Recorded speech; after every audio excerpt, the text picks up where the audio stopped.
ایک بحری جہاز میں کافی بوجھ تھا۔ سفر کے دوران طوفان کی وجہ سے ہچکولے کھانے لگا۔ جہاز ڈوبنے کے قریب تھا، لہٰذا اس کے کپتان نے تجویز پیش کی کہ جہاز پر بوجھ ہلکا کرنے اور زندہ رہنے کے لیے کچھ سامان کو سمندر میں پھینک دیا جائے۔ تو انہوں نے متفقہ طور پر اس بات پر اتفاق کیا کہ ایک سوداگر کا سارا سامان چھوڑ دیا جائے، کیونکہ یہ ڈوبنے سے بچنے کے لیے بہت ہوگا۔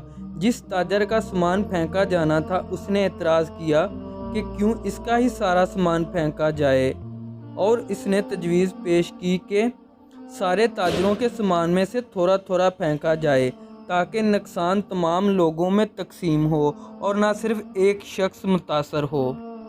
تب باقی سارے تاجروں نے اس کے خلاف بغاوت کی، اور چونکہ وہ ایک نیا اور کمزور سوداگر تھا اس لیے انہوں نے اس کے سامان کے ساتھ اسے سمندر میں پھینک دیا اور اپنا سفر جاری رکھا۔ لہروں نے سوداگر کے ساتھ لڑائی کی یہاں تک کہ وہ بے ہوش ہو گیا۔ جب وہ بیدار ہوا تو اسے معلوم ہوا کہ لہروں نے اسے کسی نامعلوم اور ویران جزیرے کے کنارے پھینک دیا ہے۔ سوداگر بہت مشکل سے اٹھا اور سانس لیا، یہاں تک کہ وہ گھٹنوں کے بل گر گیا اور خدا سے مدد کی درخواست کی اور کہا کہ وہ اسے اس تکلیف اور صورتحال سے بچائے۔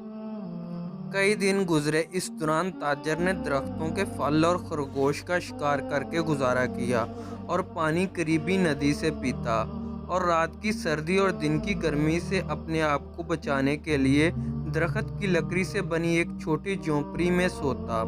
ایک دن جب تاجر اپنا کھانا بنا رہا تھا، تیز آندھی چل رہی تھی اور اس کے ساتھ لکڑی کی جلتی ہوئی لاٹھی اٹھ جاتی ہے اور اس کی لاپرواہی میں اس کی جھونپڑی میں آگ لگ جاتی تھی، لہٰذا اس نے آگ بجھانے کی کوشش کی، لیکن وہ ایسا نہ کر سکا کیونکہ آگ نے پوری جھونپڑی کو اس کے ساتھ ہی بھسم کر دیا۔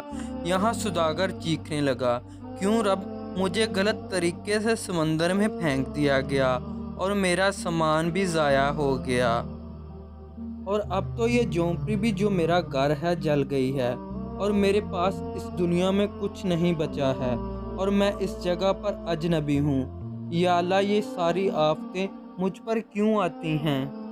اور سوداگر غم سے بھوکا ہی رات کو سو گیا، لیکن صبح ایک حیرت انگیز واقعہ اس کا انتظار کر رہا تھا۔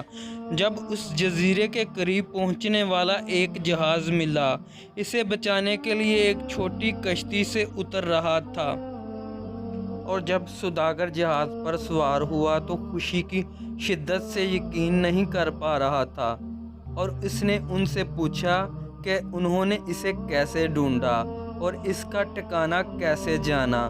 انہوں نے اس کا جواب دیا، ہم نے دھواں دیکھا، لہٰذا ہمیں معلوم ہوا کہ کوئی شخص مدد کے لیے پکار رہا ہے، لہٰذا ہم دیکھنے آئے۔ اور جب اس نے ان کو اپنی کہانی سنائی کہ کس طرح اسے ناجائز طریقے سے سوداگروں کے جہاز سے پھینک دیا گیا، انہوں نے اسے بتایا کہ سوداگروں کا جہاز منزل تک نہیں پہنچا، ڈاکوؤں نے اس پر چھاپا مارا، سب کچھ لوٹ لیا اور لوگوں کو مار ڈالا۔ تو سوداگر روتے ہوئے سجدہ کرتا ہے اور کہتا ہے، یا اللہ، یا اللہ، تمہارے سب کام اچھے ہیں۔ پاک ہے وہ رب جس نے قتل سے بچایا اور اس کے لیے بلائی کا انتخاب کیا۔ اگر آپ کے حالات بگڑ جاتے ہیں تو خوف زدہ نہ ہوں، بس اتنا بھروسہ کریں کہ اللہ ہر چیز میں حکمت رکھتا ہے، یہ آپ کے ساتھ ہوتا ہے اور اس کا بہترین۔ اور جب آپ کی جھونپڑی جل جائے گی، جان لو کہ خدا آپ کے امور کا انتظام کر رہا ہے اور آپ کو بچانے کی کوشش کر رہا ہے۔ جو کرتا ہے اللہ کرتا ہے، اور اللہ جو کرتا ہے بہتر کرتا ہے۔